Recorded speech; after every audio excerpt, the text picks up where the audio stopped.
लोकसभा चुनाव का दूसरा चरण। कौन मारेगा बाजी, किसकी दाल है पतली, तो मोदी की नजर में जो है फ्लॉप फिल्म, क्या इस चरण में साबित होगी ब्लॉकबस्टर। दूसरे चरण में दो वोट बैंक सबसे अहम होने वाले हैं। जी हाँ, दो vote bank, Jat vote bank और मुस्लिम वोट बैंक। भाजपा ने जाट वोट बैंक के लिए तो जयंत चौधरी को अपनी तरफ खींच लिया है। जी हाँ, खींच लिया है, क्योंकि जयंत तो इंडिया ब्लॉक के साथ थे और पिछले साल तक की वो भारतीय जनता पार्टी को हराने की कस्में खा रहे थे। लेकिन मोदी जी के दांव ने जयंत की निष्ठा ही बदल डाली है। तो वहीं मोदी जी की नजर में फ्लॉप फिल्म यानी राहुल अखिलेश की जोड़ी एक साथ आई और मुस्लिम वोट बैंक ना बटे, इसकी कोशिश भी की गई।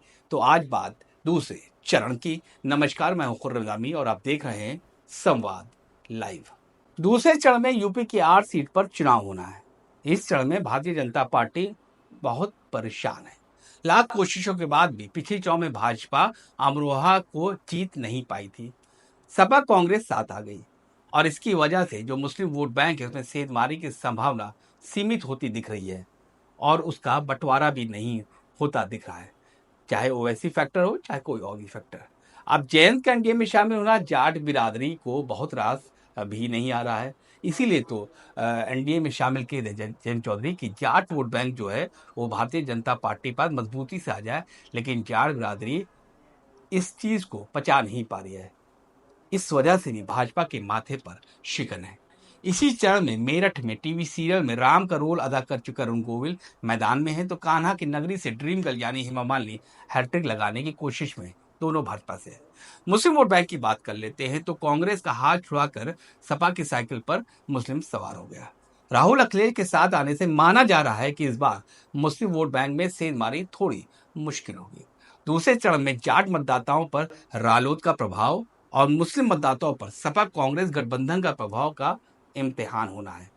मथुरा को छोड़ करके जहां मुसलमानों की आबादी 8.5% है, शेष 7 निर्वाचन क्षेत्रों में मुस्लिम वोट बैंक 16% से 39% है। यानी 16% गौतम बुद्ध नगर और 39 अमरोहा इस बीच रेंज करती है। तो मुस्लिम कैसे वोट करते हैं, इस पैटर्न को समझने की जरूरत है। अभी तक की होता ये आया है कि जो मुस्लिम वोट करते हैं वो बीजेपी को हराने के लिए वोट करते हैं, ऐसा माना जाता है। अब जब विधानसभा चुनाव होता है तो देखते हैं कि यहाँ सरकार कौन बना सकता है, बीजेपी को कौन हरा सकता है, तो समाजवादी पार्टी दिखती है। केंद्र की बात करें तो उनको एक लार्जर कैनवस दिखता है, तो वहां वो कांग्रेस को चुनते हैं। लेकिन अक्सर ये होता आया है कि समाजवादी पार्टी का कैंडिडेट पसंद आ गया तो मुस्लिमों ने उसको ही वोट कर दिया, कांग्रेस को वोट नहीं किया। इसकी वजह से क्या होता था कि वोट बढ़ जाता था और इसका फायदा कई बार भारतीय जनता पार्टी उठा लेती थी। तो याद रखिए कि इनमें से अधिकांश निर्वाचन क्षेत्रों में बहुजन समाज पार्टी का भी महत्वपूर्ण प्रभाव है और वो अकेले चुनाव लड़ रही है।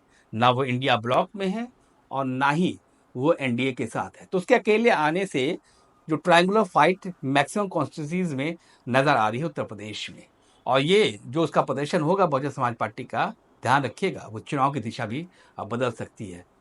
तो क्या ये फिक्र की बात है भारतीय जनता पार्टी के लिए? तो उनके लिए एक अच्छी खबर भी है। इस परिप्रेक्ष्य में जो परेशान है कि मुस्लिम वोट बैंक कैसे बटेगा, किस तरीके से मुस्लिमों को अपनी तरफ लाया जाएगा, तो मेरठ की बात कर लेते हैं। यहाँ पर तकरीबन 34% मुस्लिम मतदाता है, 34%, यानी कि एक तरफा जिधर गए उसकी जीत तकरीबन पक्की है।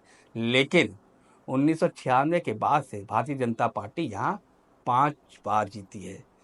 जो मौजूदा सांसद हैं भारतीय जनता पार्टी के सीट से राजेंद्र अग्रवाल, उनकी तो हैट्रिक हो चुकी है, 3 बार लगातार इस सीट को जीते हैं। हालांकि इस बार वो चुनावी मैदान में नहीं है, अरुण गोविल चुनावी मैदान में है। यानी कि जो टीवी पर राम था और शायद इसी वजह से भाजपा ये कह रही है पहले अयोध्या में राम आए और अब यहाँ पर राम आए।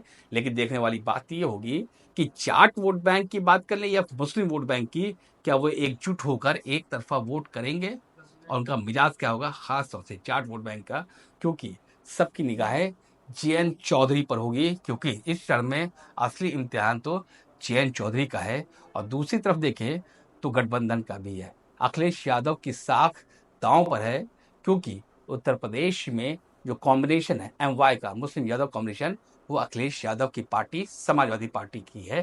तो अब देखना यह होगा कि ये इस चरण के जब नतीजे आएंगे तो मालूम चलेगा कि ऊंट किस करवट बैठा है, और जो जाति समीकरण बैठाए गए थे और जिस तरीके से पूरी पेशबंदी की गई है वो कितना जमीन पर उतर पाती है, ये तो आज के चरण के जो चुनाव होने हैं उसके नतीजे ही बता पाएंगे। दूसरे चरण के जातीय समीकरण क्या कहते हैं? मैंने आपको बताया था कि इस चरण में दो वोट बैंक बेहद महत्वपूर्ण है, एक जाट वोट बैंक, दूसरा मुस्लिम वोट बैंक। तो बात मुस्लिम वोट बैंक की, तो मुस्लिम वोट बैंक की बात करें तो वो कांग्रेस का हाथ छुड़ाकर समाजवादी पार्टी की साइकिल पर सवार हुई। राहुल अखिलेश के साथ आने से माना जा रहा है कि इस बार मुस्लिम वोट बैंक में सेंधमारी थोड़ी मुश्किल होगी। ना तो वैसी फैक्टर काम आएगा, ना ही कोई और फैक्टर, लेकिन यही भाजपा को थोड़ा नहीं बहुत परेशान कर रही है। और यही वजह है कि अखिलेश और राहुल भाजपा को बहुमत से बहुत नीचे देख रहे हैं। और अगर जाट भी जेएन के साथ नहीं आए तो फिर क्या होगा? 2019 पिछला लोकसभा चुनाव भाजपा की प्रचंड जीत की गवाह, लेकिन यूपी में सीट तो कम हो गई थी भारतीय जनता पार्टी की। दूसरे चरण की 8 सीटों में से एक सीट भाजपा को गंवानी पड़ी थी। वो सीट है अमरोहा की। जी हाँ, अमरोहा। यहाँ से बहुजन समाज पार्टी, समाजवादी पार्टी, रालोद के गठबंधन में जीत दर्ज की थी। प्रत्याशी थे बसपा के कुंवर दानिश अली। लेकिन रालोद तो भाजपा के साथ है और बसपा अकेले है, किसी भी गठबंधन में नहीं। तो सपा और कांग्रेस जोड़ी कितनी कारगर साबित हो पाएगी, ये हम सब देखेंगे 4 जून को। तो किसकी साख आखिर दांव पर है? यहाँ भाजपा से ज्यादा तो जयंत की साख दांव पर है, तो राहुल गांधी से ज्यादा अखिलेश यादव की साख दांव पर है। कैसे, ये भी बताता हूँ। जयंत चौधरी की बात कर लेते हैं। जयंत चौधरी अजीत सिंह के बेटे और चौधरी चरण सिंह के पोते, जो प्रधानमंत्री भी रह चुके इस मुल्क के, और पार्टी है आरएलडी यानी राष्ट्रीय लोक दल। और क्या है इसकी ताकत है जाट वोट बैंक। ऐसे में सभी को मालूम है, मोदी अखिलेश को भी, कि जैन जहां होंगे जाट भी वहीं होंगे। तो यूपी में मुस्लिमों के लिए समाजवादी पार्टी पहली पसंद बनी रही। मुलायम को मुस्लिम समाज ने अपना नेता माना, लेकिन मुलायम तो वह नहीं और बागडोर है अखिलेश के हाथों। सपा की ताकत MY कॉम्बिनेशन में है, यानी मुस्लिम यादव। तो क्या इस ताकत के भरोसे अखिलेश गठबंधन को बढ़त दिला पाएंगे? और अगर जाटों ने जैन के मुताबिक वोट नहीं किया तो भाजपा के लिए तो हो जाएगी बड़ी दिक्कत और मोदी शाह की सारी गणित हो जाएगी फेल। तो आज के लिए बस इतना ही। अगर आपको अपनी राय देनी है तो जरूर दें। अगर आपके पास हमारे लिए कोई सुझाव है तो जरूर कमेंट करें और हमको बताएं। और हाँ, अगर आपने हमारे चैनल को अभी तक सब्सक्राइब नहीं किया है तो जरूर करें। फिलहाल हमें और हमारी पूरी टीम को दीजिए इजाजत। नमस्कार।